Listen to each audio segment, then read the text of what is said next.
Sienna Reynolds slammed the fridge shut and groaned loud enough for her roommate to hear from the living room. "Tell me again why I let you control my social life."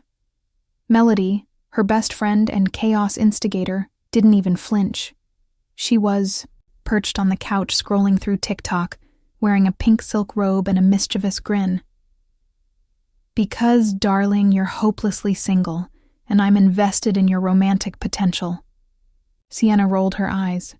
"You've said that for the past 5 blind dates, all disasters. One tried to sell me cryptocurrency. One brought his mother." "This one is different," Melody said, holding up her phone as if the stranger on the screen was a golden ticket. "His name's Nathan. No baggage. Attractive. Went to Stanford. Apparently reads books without pictures." "Wow," Sienna said dryly. "A real unicorn. He's meeting you at the Skyline at 7. You're welcome." With a sigh of resignation, Sienna went to get ready. But something inside her rebelled. After the week she'd had, being passed over for promotion again at her marketing firm, she had no energy left to impress anyone. Tonight, she was going to be herself. No, scratch that. She was going to be the worst version of herself and scare this guy off. Her outfit of choice? A leopard print crop top, neon green heels, and blue glittery eyeliner. Subtlety was dead. The Skyline was a posh rooftop bar where everyone looked like they drank their cocktails with a side of stock options. Sienna strutted in, announcing herself, to the host with a chipper, "Table for Sienna," or Bubbles, whichever's under the reservation. The host blinked but recovered. "Right this way." She spotted her date before he noticed her. A tall, broad-shouldered man in a tailored black jacket, flipping through the wine list like he owned the place. Then he looked up, and Sienna nearly tripped. Handsome didn't cut it. This guy was effortlessly magnetic. Tousled dark hair, piercing gray eyes, and a jawline that could slice marble. Her heart skipped a beat, then reminded her of her mission. She skipped up to the table. "Hi, I'm Bubbles," she said in her chirpiest voice. He chuckled. "Bubbles? That's a new one.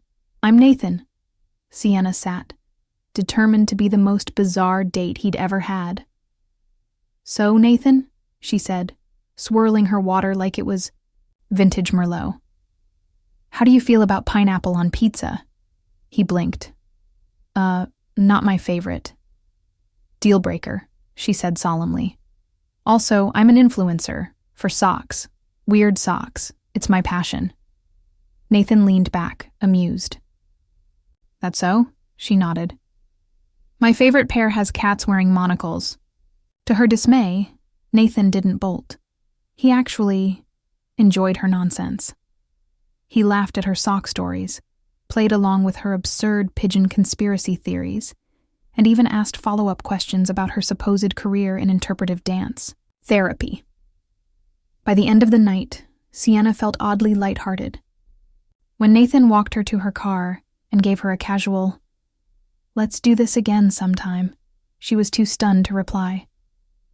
Back at the apartment, Melody was waiting. "Well, did he survive the Bubbles Blitz?" "He liked it?" Sienna said, still confused. Melody clapped. "Told you, he was different." Monday morning hit like a hammer. Sienna walked into her marketing firm, armed with coffee and low expectations. Her boss had reassigned her to a new project team after the last promotion. Debacle. New faces, new tasks, same glass ceiling. She adjusted her blazer and knocked on the office door labeled Team Lead, Nathan D. Rivers. It opened, and there he was, Nathan, her date. Sienna froze. He smiled. "Good morning, Miss Reynolds," he said with a smirk. Or should I say, Bubbles? Sienna wanted the floor to swallow her whole. She forced a laugh. "So, you're my new team lead." "Small world," he said, motioning for her to sit. She dropped into the chair, cheeks flaming. "About the other night?" "It was the most entertaining date I've had in years," he said. You kept me guessing. Sienna winced. I wasn't exactly trying to impress. That much was clear. He leaned forward. But I saw someone who was tired of playing games. Someone who wanted to be seen, even through the glitter. Sienna blinked. You got all that from socks? Nathan grinned. I'm a CEO. Reading people is part of the job. In the following weeks, Sienna worked under Nathan's guidance on a new campaign. To her surprise, they made a great team. He respected her ideas, challenged her creatively, and made her laugh during lunch meetings. But the tension between them was electric. Coffee breaks turned flirty. Emails included inside jokes. Late-night presentations blurred the lines between work and something more. One evening, as they finished a pitch rehearsal in the empty conference room, Nathan hesitated before leaving. I wasn't supposed to be on that date, he said suddenly. My friend set me up. I almost canceled. Sienna looked up. And now? He stepped closer. Now I'm glad I didn't. Their first kiss happened after a team celebration dinner, tipsy on champagne and adrenaline from a successful client. Pitch, they walked side by side under the city lights. I owe you an apology, Sienna said. I judged you before I knew you. Nathan smiled. And I fell for the weird sock girl before I knew she was brilliant. She laughed.